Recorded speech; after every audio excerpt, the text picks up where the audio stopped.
Bom dia, meu povo. Povo do canal Paulinho Vaqueiro.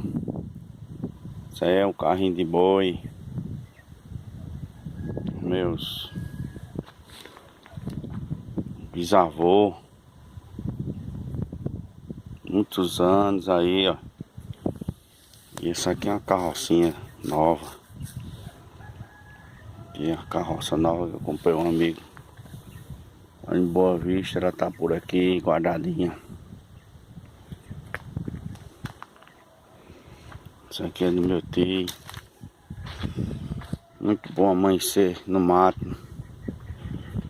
Uns 5h10 da manhã. Estamos por aqui, ó. Na casa do meu tio aqui. Mais Betinho.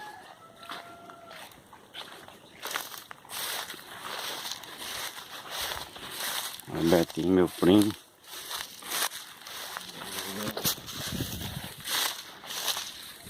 Ah, rapaz, tá vendo mangangal. Me pegando na minha orelha. Acho que eu passei bem por cima do ninho dele. Tem uns pezinhos de limão. Meu tio. Aqui é uma palminha que eu plantei. Ela saiu. Aí entra bicho e aí comeu. Essa aqui era cheia de palma.